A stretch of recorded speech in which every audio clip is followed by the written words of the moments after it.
तो hello everyone. इस बिहार तथ्य संग्रह की सीरीज़ में हम लोग का ये पार्ट 4 है। इसमें हम लोग पूरा ही मॉडर्न इंडिया कवर करेंगे। मॉडर्न इंडिया में बिहार वाला पार्ट। बात यह है कि मैं मॉडर्न इंडिया के बिहार वाला पार्ट 4 ऑलरेडी रिकॉर्ड कर चुका था, लेकिन रिकॉर्डिंग में मैंने माइक ऑन करना भूल गया, तो मेरी गलती की वजह से पूरा 1 घंटा मेरा वेस्ट हो गया। मुझे दोबारा रिकॉर्ड करना पड़ रहा है ये वीडियो। चलिए फिर जैसा भी है शुरू करते हैं मॉडर्न इंडिया को दोबारा से, और मॉडर्न इंडिया ख़त्म करते हैं। मैं ऑलरेडी सब कुछ मार्क कर चुका हूँ इसमें, फिर से मैं मार्क नहीं करूँगा। देखते चलते हैं। सो यस, मॉडर्न बिहार में हम लोग पढ़ेंगे सबसे पहले यूरोपियंस कैसे आए, फिर ट्राइबल रिवेलियंस क्या क्या हुए, रिवोल्ट जो बिहार से एसोसिएटेड हैं, फिर इंडियन नेशनल मूवमेंट में बिहार का क्या रोल है और बिहार कैसे सेपरेट होता है। तो सबसे पहले हम लोग देखेंगे पोर्तुगीज़।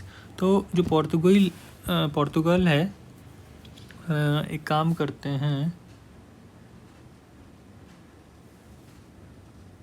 हाँ, तो जो पोर्तुगल है वो पोर्तुगीज़ सबसे पहले आए, उसके बाद डच आए। पोर्तुगीज़ के बाद डच आए। डच वाले लोगों को हॉलैंड या फिर नेदरलैंड्स वाले भी बोला जाता है। फिर इंग्लिश आए। इंग्लिश के बाद आते हैं डैनिश। फिर डैनिश के बाद आते हैं लास्ट में फ्रेंच। ये तो बेसिक आइटरनरी है जो सबको बताया।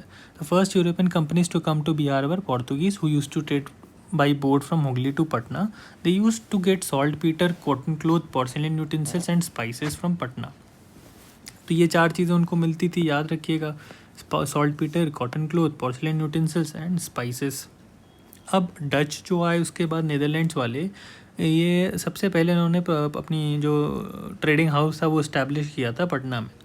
बस यही याद रखना है इसमें। फिर ब्रिटिश का क्या याद रखना है कि उन्होंने अपना ट्रेडिंग सेंटर आलमगंज पटना में लगाया था 1620 एडी में, लेकिन वो डिमोलिश हो गया। फिर उसके बाद फॉर्मली 1651 एडी में उसको इस्टेब्लिश किया।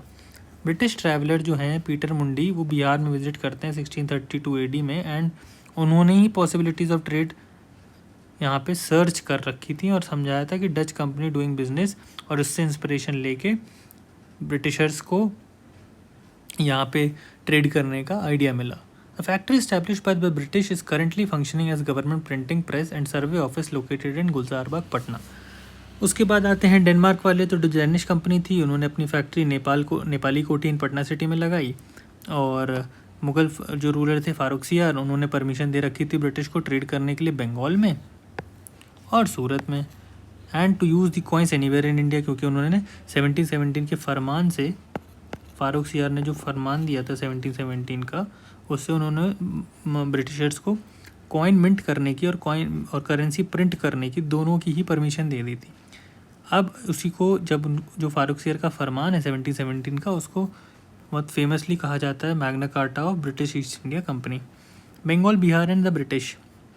तो जो फारूकसियार का फरमान है, एक क्वेश्चन ये भी आता है कि वो किसने सीख किया था फारूकसियार से, कौन लेने गया था वो फरमान। तो वो फरमान लेने गया था जॉन सरमान नाम का इंसान। The British company had acquired trading rights in 1717। On the other hand Mughal emperor Farrukhsiyar made Murshid Quli Khan the governor of Bengal in 1717।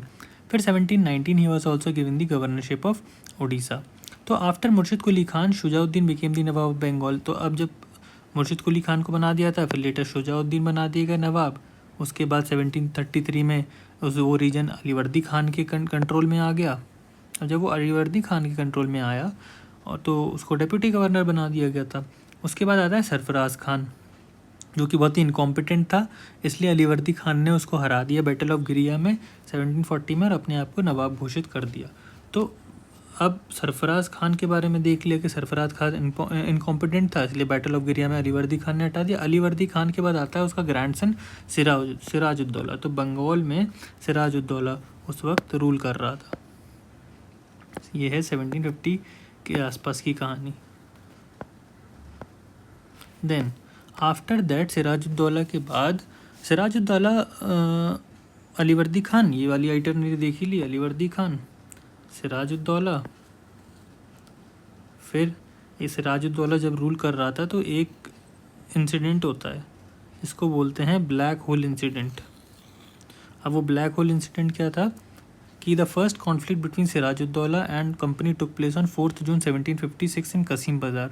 हुआ क्या था कि जो सिराजुद्दौला है उसने फोर्ट विलियम जो कि ब्रिटिशर्स ने इस्टेब्लिश किया था कैलकाटा में, उसको कैप्चर कर लिया था और उसको रीनेम कर दिया था कैलकाटा को as Alinagar. In the course of this conflict incident of कालकोतरी वॉज पॉपुलराइज बाय होलवेल। तो होलवेल नाम का एक इंसान था जिसने जो ये ब्लैक होल वाली थ्योरी या फिर ब्लैक होल वाले इंसिडेंट को पॉपुलराइज किया था। कहा जाता है कि वो सिराजुद्दौला ने 146 ब्रिटिशर्स को प्रिजनर्स बना लिया और उन सभी को 18 फीट बाई 14 फीट के एक कमरे में, इतने छोटे से कमरे में 18 फीट बाई 14 फीट के कमरे में बंद कर दिया 146 ब्रिटिशर्स को। अब जब 146 ब्रिटिशर्स को उसमें बंद किया तो वो सफोकेशन की वजह से 123 लोगों की डेथ हो गई। अब इंसिडेंट जब हुआ तो क्लाइव ने कैलकाटा पे हमला बोल दिया और ट्रीटी ऑफ अलीनगर सिराजुद्दौला और क्लाइव के बीच में साइन हुई। तो यहाँ पे लिखा है मैंने कि ट्रीटी ऑफ अलीनगर जो है वो क्लाइव के बीच में और सिराजुद्दौला के बीच में साइन होती है।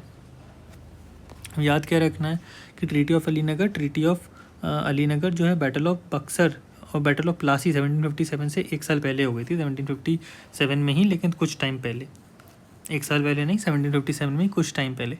फिर Clive accuse the nawab of breaking the Alinagar treaty का ब्रीच हो रहा था, इसलिए फिर बैटल ऑफ प्लासी होता है ब्रिटिशर्स और सिराजुद्दौला के बीच में। अब ब्रिटिशर्स और सिराजुद्दौला के बीच में बैटल ऑफ प्लासी होता है, ये बात तो हम लोगों को याद ही रहती है, लेकिन हम लोग को याद क्या नहीं रहता है कि किसके बैंक पे हुआ था। तो भागीरथी रिवर थी उसके बैंक पे हुआ था, जो कि एक गंगा की डिस्ट्रीब्यूटरी है। फिर इस बैटल में मीर जाफ़र को नवाब का कमांडर जो था और तमाम लोग थे, राय दुर्लभ, मानिक चंद, आमी चंद, जगत सेठ, ये सभी जाके ब्रिटिशर्स की साइड हो गए। केवल 2 ही लोग थे जो मीर मदन और मदन मोहन लाल, जो कि सिराजुद्दौला की साइड से हेल्प कर रहे थे, और क्योंकि उनका जो कमांडर था, मिलिट्री कमांडर मीर जाफ़र, वो ब्रिटिशर्स की साइड ले लिया, जिसकी वजह से बैटल ऑफ प्लासी सिराजुद्दौला बुरी तरीके से हार गया। अब सिराजुद्दौला के बाद मीर जाफ़र को पपेट नवाब बना दिया गया बंगाल का, और रॉबर्ट क्लाइव होलवेल बन गए थे गवर्नर बंगाल के क्लाइव के बाद। फिर मीर जाफ़र का सन इन लॉ मीर कासिम जो था वो बंगाल का नवाब बन जाता है इन प्लेस ऑफ मीर जाफ़र कुछ टाइम के बाद, क्योंकि मीर जाफ़र कंपनी से नाखुश था और वो कंपनी के अगेंस्ट जाने लगा था। फिर धीरे से मीर कासिम ने भी शिफ्ट दिखाना शुरू कर दिया। पहले तो उसने कैपिटल शिफ्ट करी मुर्शिदाबाद से Munger with the aim of reducing the interference of the British, and क्योंकि मिसयूज़ हो रहा था दस्तक का ब्रिटिशर्स के द्वारा, तो उसने अबॉलिश कर दिया टैक्स लोकल ट्रेडर्स पे, ताकि उनकी कॉम्पिटिटिवनेस बढ़े। अब उनकी कॉम्पिटिटिवनेस बढ़ाना चाहता था ये, क्योंकि वो कंप्लेन कर रहे थे भाई नवाब से कि भाई हम लोग कॉम्पीट ही नहीं कर पा रहे हैं बड़े बड़े बिजनेसमैन से, तो उसने लोकल ट्रेडर्स पे अबॉलिश कर दिए थे टैक्स। फिर ये जो एक कंसीलिएशन की अप्रोच थी मीर कासिम की अपनी पब्लिक के टुवर्ड्स, वो बहुत ही ज़्यादा रिटेलिएटरी अप्रोच से देखी गई ब्रिटिशर्स के द्वारा। उन लोगों ने रिटेलिएशन किया, मीर कासिम को ही हटा दिया। अब हुआ क्या, मीर कासिम ने पहले ये इंटरफेरेंस वाली बात की वजह से कैपिटल वगैरह शिफ्ट कर दी मुर्शिदाबाद से मुंगेर, और मीर कासिम ने पटना पे भी कंट्रोल ले लिया। फिर मीर कासिम के इस बिहेवियर से अनॉयड होके इंग्लिश एजेंट एलिस ने पटना पे ओवरटेक किया।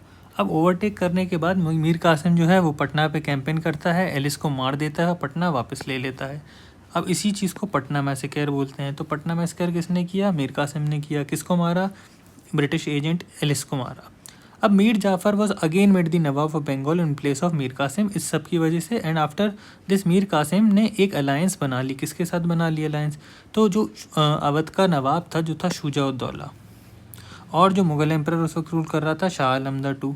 तो शाह आलम द टू, तो Mir Kasim plus Shujauddaula of Awadh plus Mughal emperor Shah Alam the two मिलके लड़ाई करते हैं अगेंस्ट ब्रिटिशर्स, और वो बैटल ऑफ बक्सर लड़ते हैं। कब लड़ते हैं बैटल ऑफ बक्सर? तो वो लड़ते हैं 22 अक्टूबर 1764 को, and between the combined army of 3 and the British led by Hector Munro. The combined army was defeated in this battle, and at the time of this war the nawab of Bengal was Mir Jafar, for whom this was his second tenure, and under the treaty of Allahabad 12 August 1756 Britishers को दीवानी rights मिल गए। अब हुआ क्या, जब battle of Buxar हुआ 1764 में 22 October 1764, तो battle of Buxar के बाद कंपनी जीत गई और एक ट्रीटी साइन हुई जिसका नाम है ट्रीटी ऑफ इलाहाबाद। अब ट्रीटी ऑफ इलाहाबाद के टर्म्स बहुत ही ख़राब थे, बट चलिए ठीक है। ट्रीटी ऑफ इलाहाबाद जीतने के बाद ब्रिटिशर्स को दीवानी राइट्स यानी रेवेन्यू कलेक्शन राइट्स मिल गए। कहाँ कहाँ के मिल गए? तो बंगाल के मिल गए, बिहार के मिल गए और उड़ीसा के मिल गए। ठीक है, अब बंगाल, बिहार और उड़ीसा के दीवानी राइट्स मिल गए, और इसके किसके एक्सचेंज में मिले, ये क्योंकि उनको 26 लाख रुपये हर साल एनुअल पेंशन के रूप में देना होगा। In returns the Mughal receive the Kara of Awadh and the area of Allahabad from Awadh. तो मुगल्स को केवल ये दोनों जगहें मिली। ठीक है, अब बंगाल में क्लाइव ने 1765 एडी में डुअल गवर्नमेंट इस्टेब्लिश कर रखी थी। और डुअल गवर्नमेंट कहाँ पे इस्टेब्लिश करी थी? डुअल गवर्नमेंट का क्या मतलब है? डुअल गवर्नमेंट का मतलब है कि डी जूरे कोई और रूल करेगा और डी फैक्टो रूलर कोई और होगा। जैसे आज की डेट में एक्चुअल फेस जो होते हैं पावर के वो प्राइम मिनिस्टर होते हैं, लेकिन एक नॉमिनल हेड जो होता है स्टेट का हम लोग के इंडिया में वो प्रेसिडेंट होता है। वैसे ही तब होता था डुअल गवर्नमेंट में। क्या कि मुग़ल जो रूलर था उसको फेस बनाते थे ताकि पब्लिक का ट्रस्ट बना रहे, और बैक एंड पे क्या करते थे कि रूल खुद करते थे। क्लाइव सारा एडमिनिस्ट्रेशन, क्लाइव सारा मिलिट्री, सारा टैक्सेशन देखेगा, लेकिन पपेट कौन है? लोगों को क्या लगेगा कि कौन देख रहा है सब कुछ? मुग़ल देख रहा है। तो इसी चीज़ को डुअल गवर्नमेंट बोलते थे। ये लाया क्लाइव था 1765 एडी में, और 5 साल बाद 1772 में 7 साल बाद वॉरेन हेस्टिंग ने इस डुअल सिस्टम ऑफ गवर्नमेंट को अबॉलिश कर दिया। After receiving diwani rights, Clive ने अपॉइंट किया था Raja Shitabrai as naib diwan for revenue collection in Bihar and Mohammad Raza Khan for Bengal and Rai Durlabh for Orissa. तो याद ये रखना, राजा शितबराय एज नायब दीवान रेवेन्यू कलेक्शन के लिए बिहार में बक्सर जीतने के बाद किसको अपॉइंट किया था? तो राजा शितबराय एज नायब दीवान। बस ये याद रखने वाली बात है। उसके बाद देखते हैं ट्राइबल रेबिलियंस। तो बहुत सारे ट्राइबल रेबिलियंस होते थे, कई पॉलिटिकल रीजंस की वजह से, इकोनॉमिक रीजंस की वजह से, रिलीजियस इंटरफेरेंस होता था ब्रिटिशर्स का, तो उसकी वजह से वो लोग रिवोल्ट कर देते थे। इसलिए कुछ ट्राइबल रेबिलियंस हैं जो हम लोग को याद करने हैं और जो हम लोग को थोड़े से फोकस रखना है। वैसे हम लोग देख लेंगे कि कौन सा रेबेलियन किसने लीड किया, वो ज़्यादा इंपॉर्टेंट है। तो जो पहाड़िया रेबेलियन था वो राजा जगन्नाथ लीड कर रहे थे। कौन लीड कर रहा था पहाड़िया रेबेलियन? राजा जगन्नाथ। तिलका मांझी रेबेलियन कौन लीड कर रहा था? तिलका मांझी, वो तो सेम ही नाम है। तमार रेबेलियन कौन लीड कर रहा था? भोलानाथ सहाय, ये याद रखेंगे। चेरो रेबेलियन कौन याद कर रहा था? भूषण सिंह। हो रेबेलियन का लीडर हम लोगों को पता नहीं है। कोल रेबेलियन हम लोगों का बूढ़ो भगत लीड कर रहे थे। संथाल रेबेलियन हम लोगों के सीधू कानू, चंद और भैरव। ये क्वेश्चन आ चुका है। तो सीधू कानू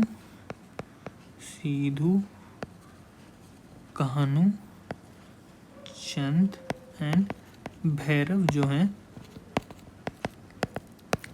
वो संथल वाला रेबेलियन लीड कर रहे थे।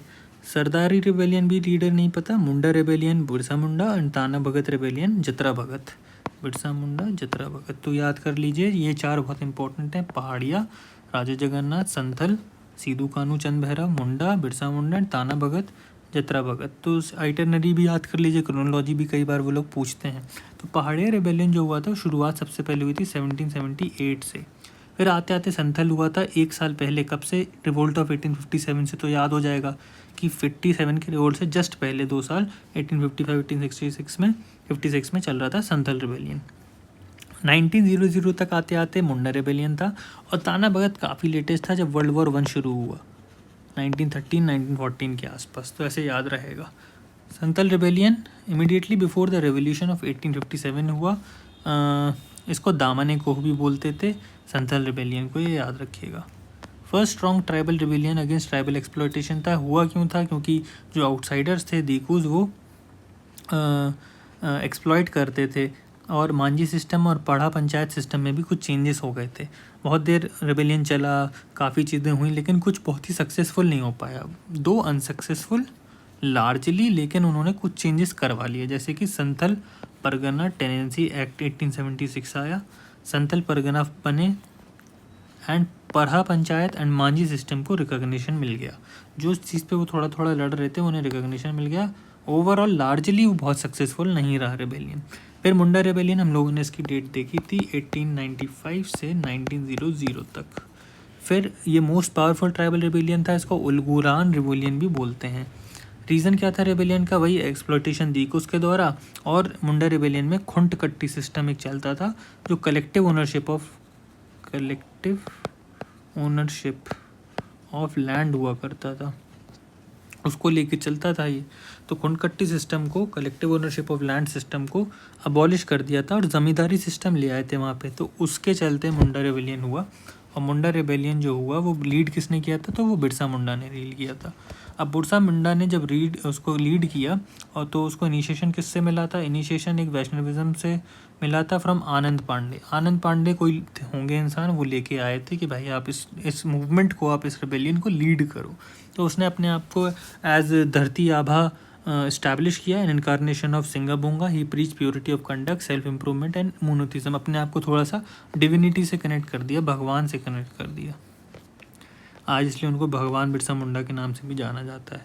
सबसे पहले ये जो रिबेलियन था, मुंडा रिबेलियन, ये शुरुआत है सोशल रिलीजियस रिफॉर्म मूवमेंट हुआ था। लेटर ये पॉलिटिकल मूवमेंट में कन्वर्ट हो जाता है। बिरसा मुंडा को 3 फरवरी 1900 को अरेस्ट करते हैं। कॉलेरा की वजह से उनकी डेथ हो जाती है 9 जून 1900 में। As a result Khuntkatti system was re implemented, Khunti and Gumla were made subdivisions and Chota Nagpur tenancy act भी पास हुआ। तो मुंडा रिबेलियन के 2 आउटकम्स हो गए कि खुंटकट्टी सिस्टम जो था, खुंटकट्टी सिस्टम दैट वॉज री एस्टैब्लिश्ड, एंड सेकेंड कि जो छोटा नागपुर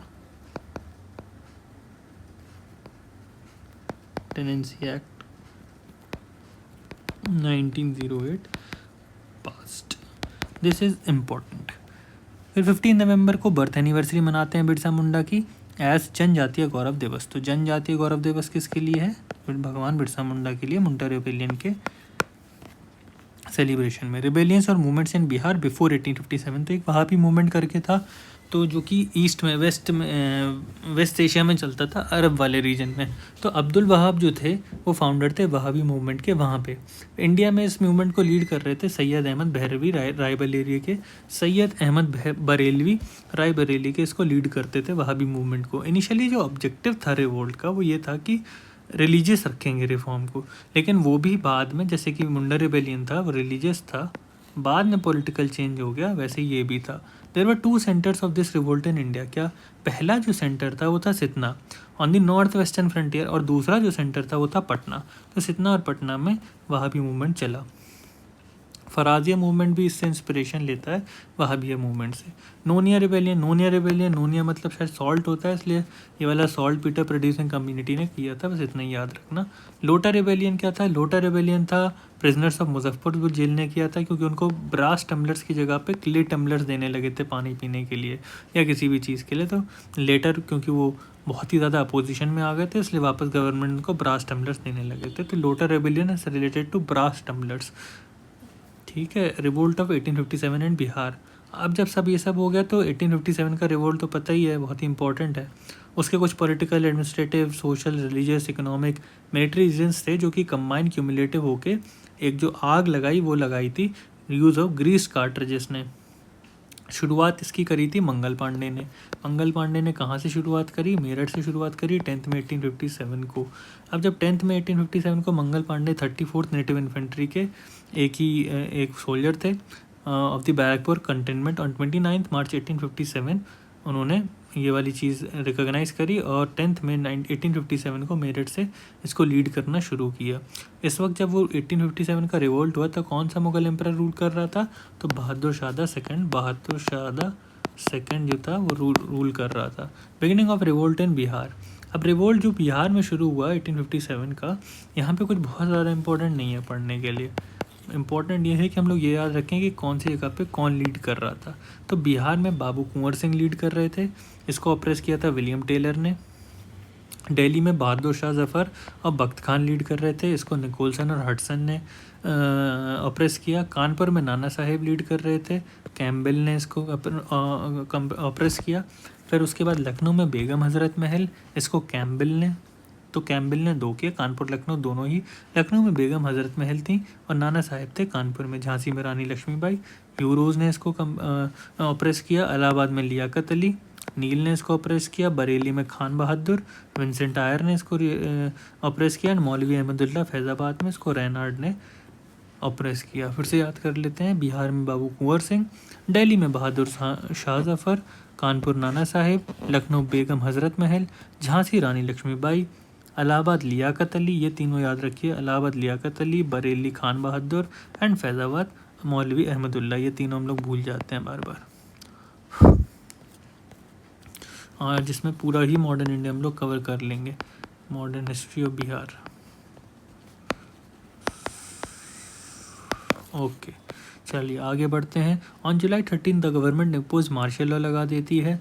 फिर a group of rebel soldiers reach Bhagalpur and Gaya and freed 400 prisoners. ठीक है, बाबू कुंवर सिंह जो थे वो रिवोल्ट ऑफ 1857 में बिहार मेनली लेड बाय बाबू कुंवर सिंह, वो ऊपर हम लोगों ने पढ़ ही लिया था। उसके बाद कमिश्नर टेलर जो थे वो looked at him with suspicion, he invited him to come to Patna and meet him but considering the betrayal. जो टेलर थे वो ऐसे ही मौलवी अहमदुल्ला, मोहम्मद हुसैन, वजील होलक को पहले भी मुलाकात कर चुके थे और कुछ ना कुछ धोखा दे चुके थे। फिर टेलर ने कुंवर सिंह को भी बुलाने का और मिलने का प्रस्ताव रखा, लेकिन उन्होंने मना कर दिया क्योंकि वो उसकी हिस्ट्री जानते थे।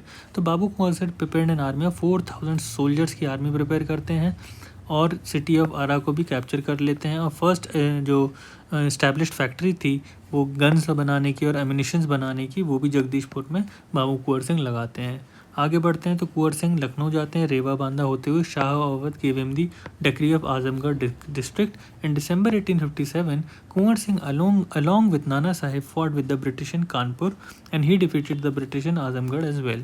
While returning from Awadh to Jagdishpur while crossing Shivrajpur और Shivpur Ghat, Kunwar Singh left hand was injured by a bullet of general Douglas. तो जब उनका लेफ्ट हैंड हिट हुआ वो बुलेट से, तो उन्होंने अपना काट दिया वो हाथ को और गंगा में फ्लोट हो गए, कहते कहते कि oh mother Ganga please accept this humble gift from your beloved. ये थी उनकी bravery. Kunwar Singh should be revered till date and is revered till date. So 23 April 1858 came. Injured state में जगदीशपुर कैप्चर कर लिया, बैडली डिफीट किया ब्रिटिश आर्मी को, जो कि ली ग्रैंड उस वक्त लीड कर रहे थे। फिर वो सीरियसली इंजर्ड, क्योंकि ऑलरेडी इंजर्ड थे, तो 26 अप्रैल 1858 को उनकी डेथ हो जाती है। नवंबर 1858 आते आते ब्रिटिश रूल दोबारा से रीस्टैब्लिश हो जाता है। रिबल्स जो थे वो सरेंडर कर देते हैं क्यून विक्टोरिया। रिबल सरेंडर्ड और क्यून विक्टोरिया एमनेस्टी अनाउंस करती हैं, but Amar Singh and others were punished. Establishment of Congress and Bihar. अब यूपीएससी और स्टेट पीसीएस दोनों में ही ये वाला टॉपिक बहुत ही इंपॉर्टेंट है, जो कि इंडियन नेशनल आर्मी शुरू होती है यहाँ से। तो 28 दिसंबर 1885 को एओ ह्यूम ने कांग्रेस, इंडियन नेशनल कांग्रेस का इस्टेब्लिशमेंट किया इन गोकुलदास संस्कृत कॉलेज या स्कूल इन बॉम्बे। पहला सेशन जो था वो प्रिसाइड किया गया था वो WC बनर्जी के द्वारा, और उसमें 72 डेलीगेट्स आए थे। अब जो 72 डेलीगेट्स थे उसमें से एक भी बिहार में नहीं था। पहले सेशन ऑफ INC में no Bihar representation.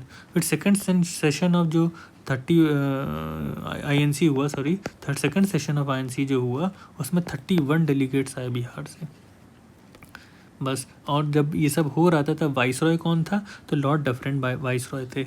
Indian national Congress की नेमिंग किसने करी, तो वो दादा भाई नारोजी ने करी। And first president is WC Banerjee, founder is Allan Octavian Hume and is the first secretary also.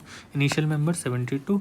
और तब वाइसरॉय कौन था, डफर था। डफर के टाइम पे कांग्रेस बन पाई, इसलिए उसका नाम डफर था, इसलिए वो डफरिन था, इसे याद कर लेना। तो ये हो गया डफरिन। कांग्रेस सेशन 3 जो हुए थे वो बिहार में हुए थे। कौन कौन से हुए थे, एक हुआ था 1912 में, एक हुआ था 1922 में 10 साल बाद, एक हुआ था 1940 में 18 साल बाद। तो 27th सेशन, 37 10 साल बाद एंड 54th सेशन। तो ये पहला सेशन हुआ था पटना में, बांकीपुर पटना में, और दूसरा सेशन हुआ था गया में, तीसरा सेशन हुआ था रामगढ़ झारखंड में। तो जो पहला सेशन हुआ था बांकीपुर पटना में उसको RN मुधोलकर ने लीड किया। सेकंड सेशन जो हुआ 10 साल बाद 1922 में वो CR दास ने लीड किया। इसी वक्त पे स्वराज पार्टी मोतीलाल नेहरू के साथ मिलकर स्वराज पार्टी और प्रो चेंजर्स नो चेंजर्स वाला खेल चल रहा था कि एंट्री लेनी है लेजिस्लेटिव काउंसिल में या नहीं लेनी है, आगे पढ़ेंगे। एंड 54th जो सेशन हुआ वो मौलाना अबुल कलाम आज़ाद रामगढ़ में होता है, जो कि 1940 में।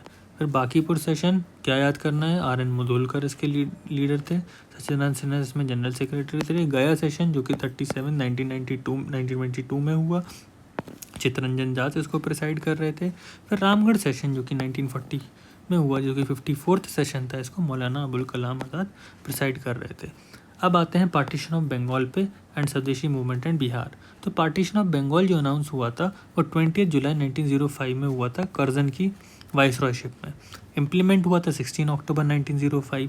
अब करजन ने बोला कि एडमिनिस्ट्रेटिव रीजंस के चलते हम लोग ये पार्टीशन कर रहे हैं, लेकिन सबको पता था कि ये partition was a way to divide Hindus and Muslim and to win the territory of India and to exploit as much as possible.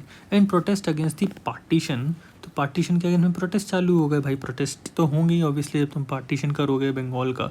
Anti Bengal partition movement शुरू होते हैं पूरी ही कंट्री में। फिर in protest against the partition of Bengal Rakshabandhan celebrate हुआ दरभंगा में, और तमाम तरीके के गाने गाए गए, नेशनल सॉन्ग भी गाया गया जिसको हम लोग आज वंदे मातरम से जानते हैं, वो भी उस वक्त गाया गया। To strengthen the protest Bihari students conference भी स्टैब्लिश हुई एंड पार्टीशन को कैंसिल कर दिया गया था 12 दिसंबर 1911 में दिल्ली दरबार के टाइम पे।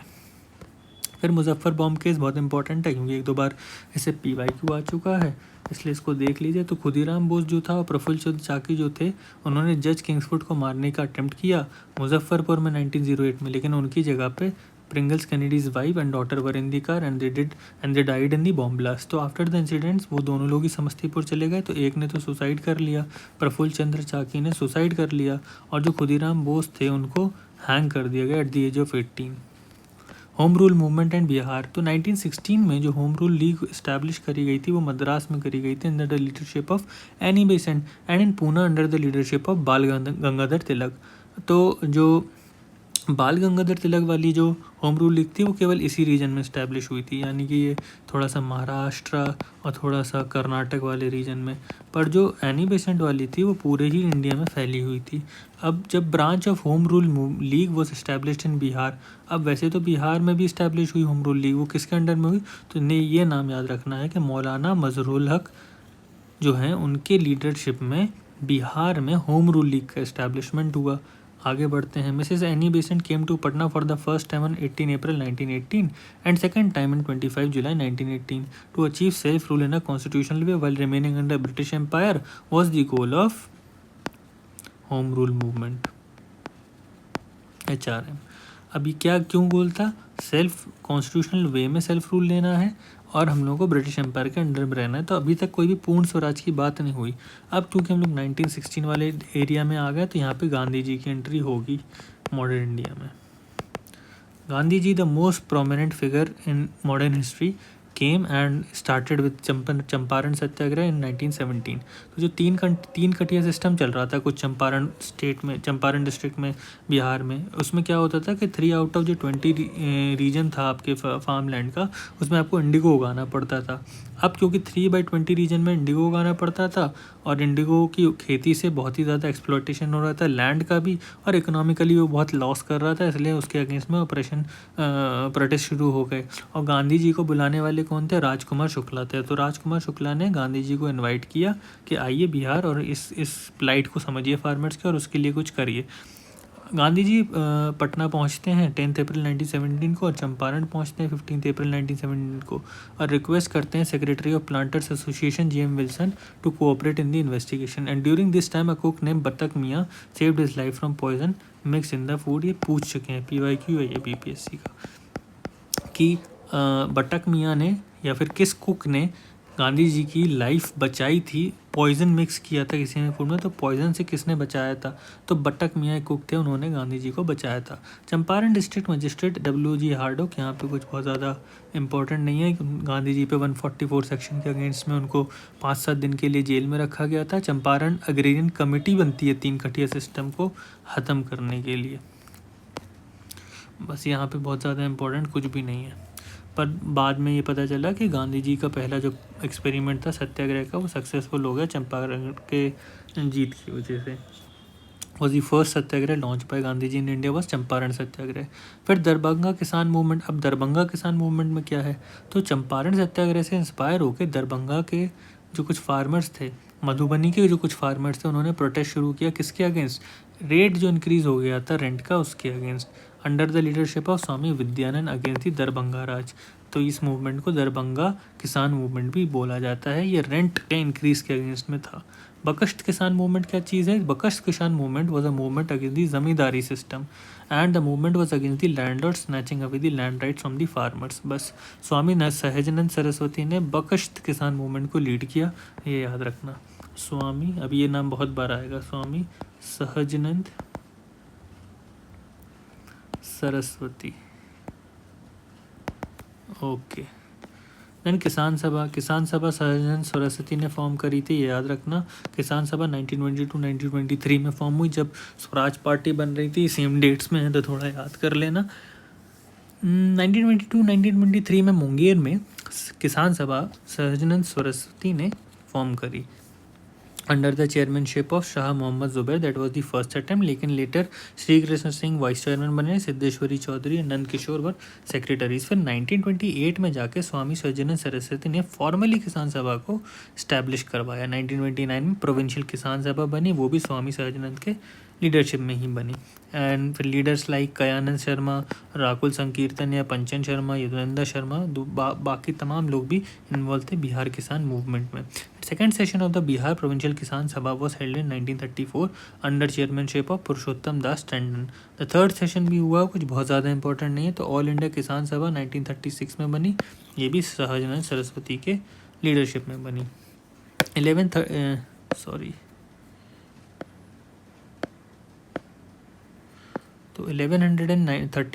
अप्रैल 1936 में ऑल इंडिया किसान सभा बनती है। ऑल इंडिया किसान सभा का फॉर्मेशन लखनऊ में होता है under the chairmanship of Swami Sahajanand. तो स्वामी सहजानंद ने ऑल इंडिया किसान सभा, प्रोविंशियल किसान सभा सबका फॉर्मेशन स्वामी सहजानंद सरस्वती ने ही किया था। फिर खिलाफत मूवमेंट ऑफ और बिहार। तो जब गांधी जी को समझ में आया कि जो मुस्लिम्स हैं वो खिलाफत इशू की वजह से बहुत ज़्यादा मोबिलाइज हो गए हैं। खिलाफत इशू ये था कि जो टर्की के कैलिफ होते थे वो लीडर हुआ करते थे उस टाइम पे पूरे मुस्लिम समाज के। तो मुस्लिम समाज के रूलर हुआ करते थे, और उस वक्त जब World War I ख़त्म हुआ तो उन पर कुछ ट्रीटीज़ इम्पोज करी गई, ह्यूमिलेटिंग कंडीशंस इम्पोज कर दी गई एलाइड नेशंस के द्वारा, जिसमें ब्रिटिशर्स इन्वॉल्व थे। तो सारे ही जो मुस्लिम्स थे वो बहुत ही भड़क गए और उनको लगा कि ये तो बहुत ही गलत हुआ उनके लीडर के साथ। और and this provided an opportunity for Gandhiji to make out a cause among the Muslims and Hindus to cooperate on these lines to get freedom as early as possible. And in November 1919, a meeting was held in Patna under the chairmanship of Hassan Imam. In this, a call was given to boycott peace ceremony.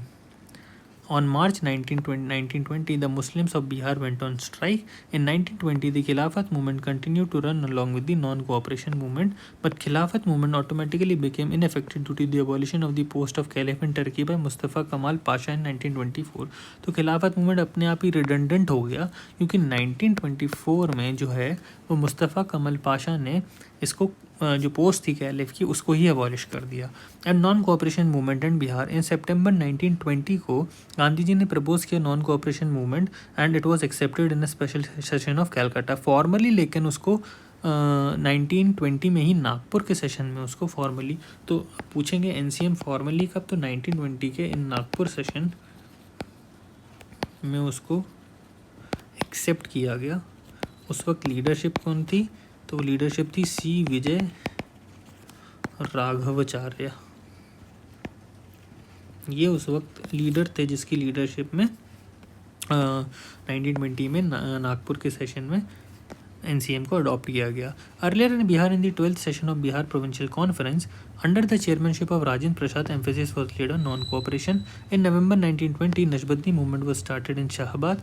In the course of non cooperation movement Rajendra Prasad, Mazharul Haque, Braj किशोर, मजरूल हक पहले पढ़ा था ना, home rule movement Bihar में establish करने वाले, Mohammad Shafi Daudi etcetera withdrew their names from the legislative elections. Rajendra Prasad left the profession of advocacy. तो पूछा था एक बार क्वेश्चन PYQ में कि किसने अपनी एडवोकेसी छोड़ दी थी बिहार में, तो एनसीएम के टाइम पे राजेंद्र प्रसाद ने अपनी एडवोकेसी को छोड़ दिया था। और उनके ब्रदर जो थे राय साहब महेंद्र प्रसाद, उन्होंने अपना टाइटल राय साहब का छोड़ दिया था from the post of magistrate और रिज़ाइन कर दिया था। नॉन कोऑपरेशन मूवमेंट के टाइम पर नेशनल कॉलेज का भी इस्टेब्लिशमेंट होता था ताकि एक alternative means of education provide किया जा सके, और राजेंद्र प्रसाद को उसका प्रिंसिपल बनाया गया था। सिमिलरली बिहार विद्यापीठ को इनॉग्रेट किया था गांधी जी ने 1921 इन दी प्रेमाइसेस ऑफ नेशनल कॉलेज, और उसके चांसलर कैसे बनाया गया, मजरूल हक और ब्रज किशोर प्रसाद को उसका वाइस चांसलर बनाया गया। जो मजरूल हक अभी पीछे पढ़ा था हम लोगों ने, क्या कौन से होम रूल इस्टेब्लिश करी थी, कहाँ पे, बिहार में। अब during the non cooperation movement Mazharul हक इस्टेब्लिश सदाकत आश्रम। तो देखो मजरूल हक ने कितनी कितनी चीज़ें कर दी, तो एक बार हम लोग रिवाइज कर लेंगे। ये है मजरूल हक,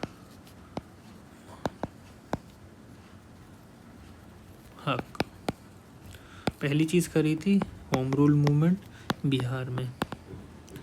दूसरी चीज़ क्या करी कि चांसलर बने जो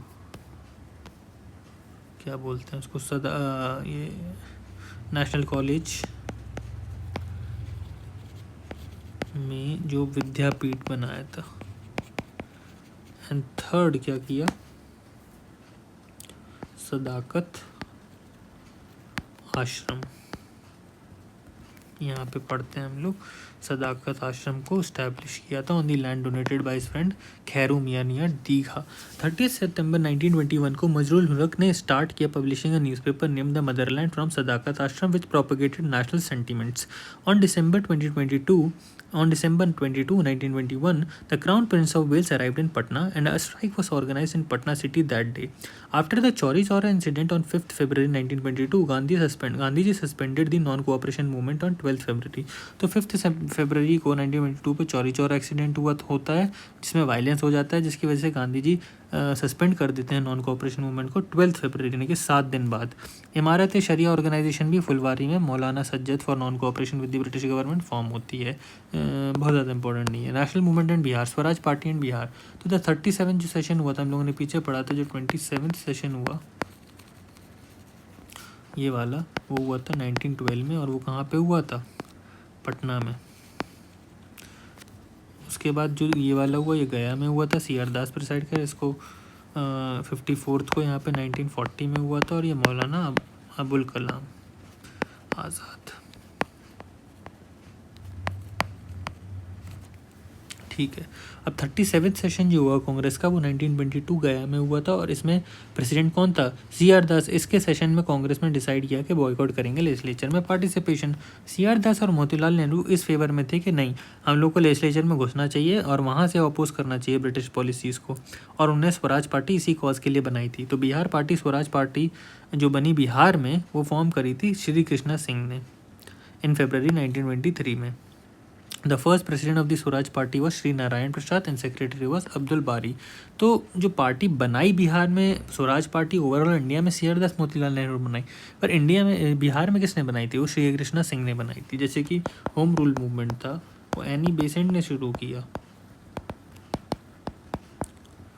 लेकिन जो HRM है उसको बिहार में किसने शुरू किया, पड़ा मजरूल हक। सिमिलरली स्वराज पार्टी भी बनी बिहार में, श्री कृष्णा सिंह ने बनाई, उसके लेकिन पहले प्रेसिडेंट श्री नारायण प्रसाद बने।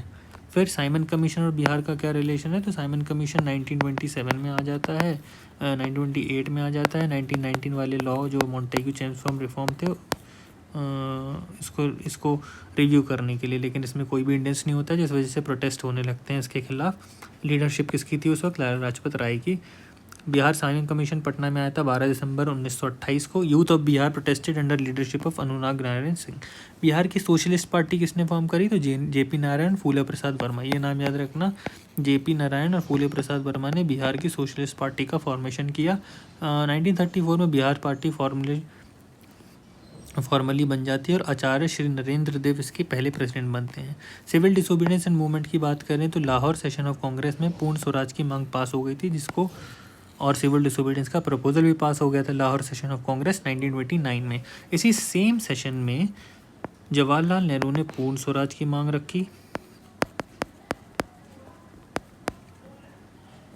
और सिविल डिसोबीडियंस की मांग रखी, तो दोनों ही अप्रूव हो गए। प्रपोजल को एंथुजियाज्म के साथ एंटायर इंडिया में लगाने की बातचीत करी और कहा गया कि इंडिपेंडेंस डे हम लोग 26 जनवरी 1930 को मनाएंगे। इसलिए आज हम लोग प्रेजेंटली 26 जनवरी 1950 से अपना रिपब्लिक डे मनाते हैं, क्योंकि इस दिन पूर्ण स्वराज की बात हुई थी। सिमिलरली इसी टाइम सिविल डिसोबीडियंस करने के लिए गांधी ने दांडी यात्रा शुरुआत करी 12 मार्च 1930 को, एंड 6 अप्रैल 1930 को इन्होंने स्टार्ट की थी violating salt law in Dandi. फिर एक इंसान जो बिहार से इनके साथ इनिशियली 78 एसोसिएट्स के साथ में जो था, वो बिहार से एक ही इंसान था, उसका नाम है गिरिवर्धी Chaudhary. Girivardhi Dhari was a resident of Kusheshwar Sthan of Darbhanga Bihar. Is also known as Karo Babu और मैथिली गांधी। तो पूछा जाए अगर कि करो बाबू और मैथिली गांधी कौन है, तो वो हैं गिरिवर्धी चौधरी। गिरिवर्धी चौधरी कौन है, करो बाबू और मैथिली गांधी। सॉल्ट सत्याग्रह बिहार में भी शुरू होता है 15 अप्रैल को। सॉल्टी सॉइल चंपारण से वहाँ पे सॉइल बनाया जाता है सारण डिस्ट्रिक्ट में। और सिविल डिसोबीडियंस में हम लोग बिहार में लोगों ने फॉरेन क्लोथ्स का बॉयकॉट किया, लिकर शॉप्स को अपोज किया बिहार में। फिर उसके बाद सॉल्ट सत्याग्रह के साथ साथ चौकीदारी टैक्स कैंपेन भी चला था बिहार में। स्वदेशी league was established in May 1930 whose president was sir Ali इमाम। स्वदेशी लीग किसके प्रेसिडेंट, सर अली इमाम किसके प्रेसिडेंट थे, स्वदेशी लीग के। बहुत इंपॉर्टेंट नहीं है लेकिन फिर भी एक बार देख लो। During this movement prisoners of Chhapra jail boycotted foreign clothes and started, नंगी हड़ताल भी शुरू करते हैं। During the civil disobedience movement a movement was launch to stop chaukidari tax in Bihar.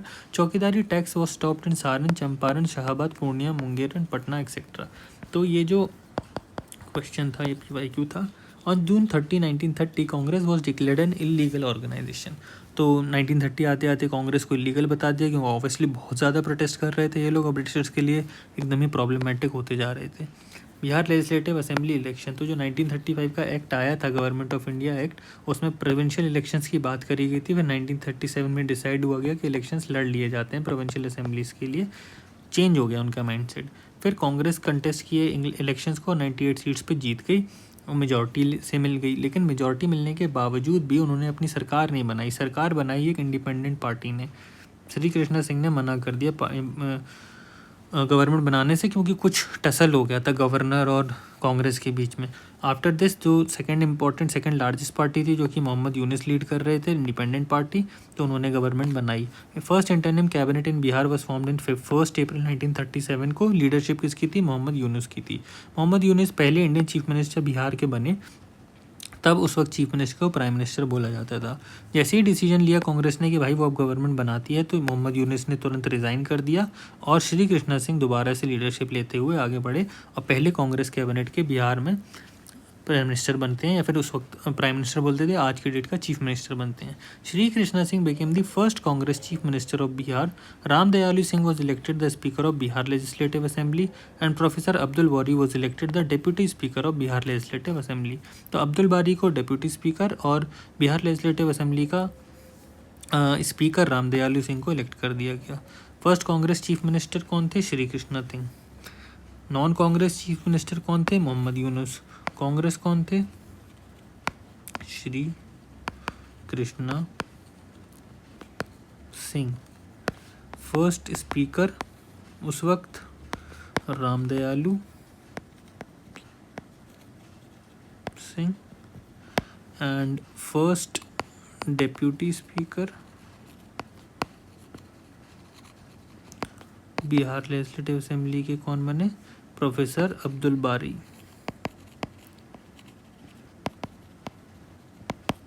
Okay, now moving ahead, Congress के चीफ मिनिस्टर कौन थे, श्री कृष्णा सिंह। ठीक है, पहले कांग्रेस के chief minister.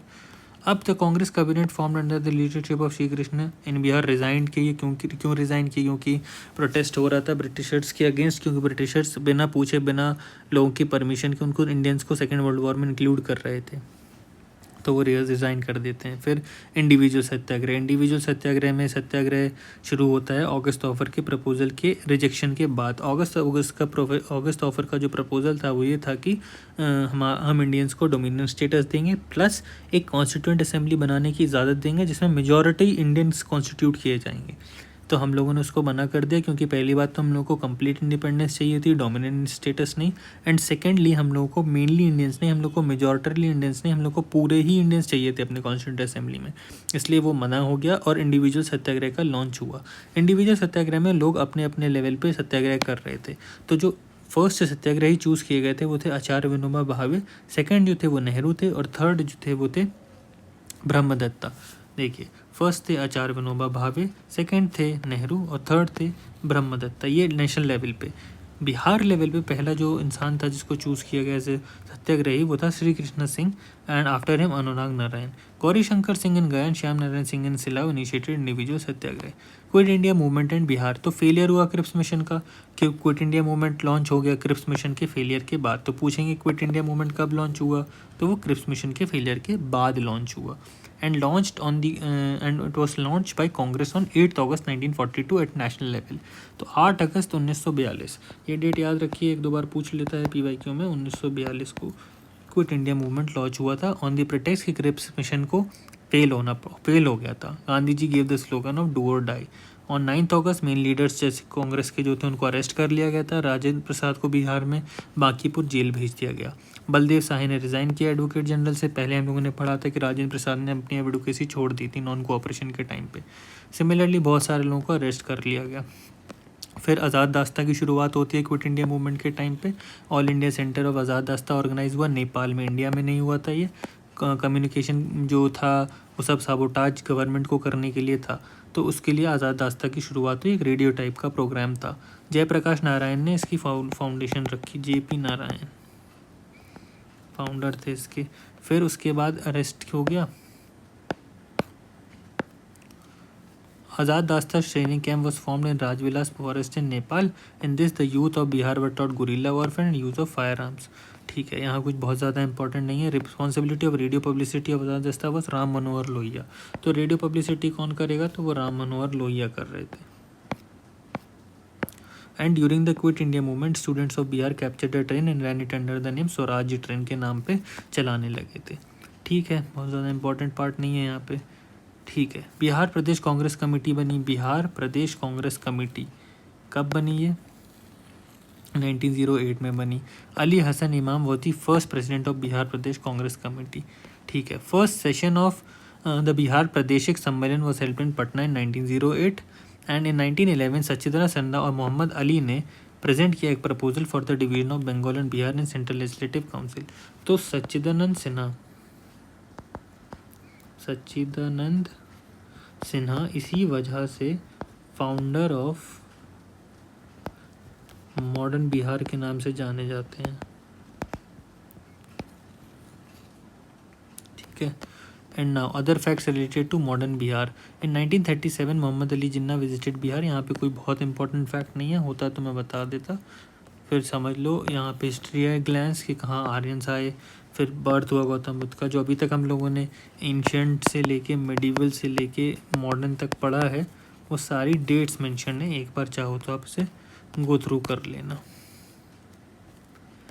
Treaty of Allahabad 1765, Buxar 1757, 1855 Santhal rebellion, Birsa movement, 11 announcement of formation of separate province Bihar, formation of separate Bihar province, home rule movement, Tana Bhagat movement,